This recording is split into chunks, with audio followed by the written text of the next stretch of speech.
the reason why, for example, even in the kind of early Christian tradition or the late Jewish tradition, this idea that the demons are the spirits of the Nephilim, right? Of the great men before the flood. This is exactly what you're saying. Like, it's exactly what you're saying, is that there are these principalities, these great men of old that were kings and great men before our world. And they still linger and they still have influence, but they're disconnected from the hierarchy right now, you know. And that's what happens in not just in our mythologies, but it's also the way that the ancient mythologies are set up, which is that once Zeus has become the king of the gods, then the Titans are now a bunch of monstrous demons that are dangerous and live on the outskirts of the world.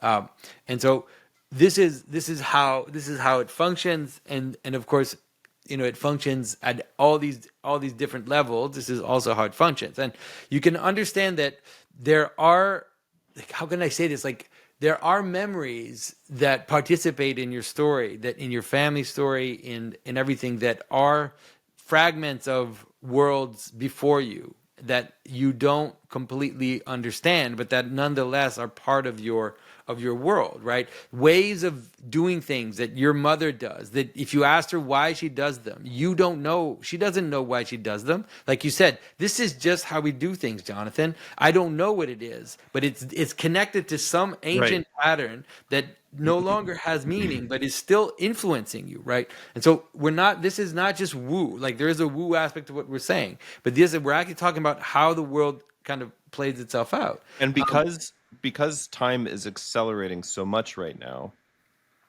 the distance between me and George Washington is much more similar in certain ways. Like how do I put this? Like, George Washington didn't live all that long ago in the scheme of world history, but basically he could have lived in a different age of the world.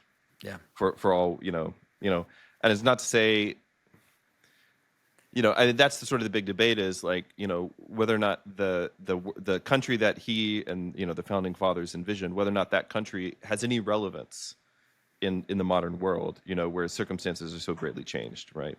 But I think one of the things that you can see, and this is important for people to understand what's happening, is that, what is that project? Was it the 1619 project, right? Yeah.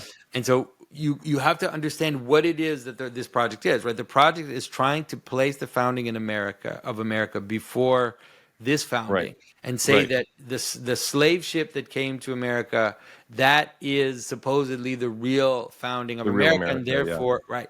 So what you have is, you have people who are trying to realign the titular spirit of America to something which is disconnected to the story right now, which is a fragment of the past. It's like a detail of the past that isn't usually contained in the story, and they're trying to say, no, this is the spirit you're under. Right? This is the God that you serve. The God that you serve, the spirit that you serve, the one that binds you, is this spirit from 1619, and therefore that's the secret, real story of America. And there's a desire to destroy America, is what it is. It's a desire to destroy it by allying yourself with the old gods. Like, this is like a story trope, folks. What you want to do is, you want to ally yourself with the old gods. You want to like in the Hellboy story, for example, like, you want to raise these titan gods that are out there in the cosmos, and you want to bring them into the world in order to destroy the current story. And this is what the 1619 project is. So it's just important to understand how relevant what it is you're talking about is, because it is not just it's not just fun to think about this. Like, these are strategies, these are magical techniques that people use to transform reality.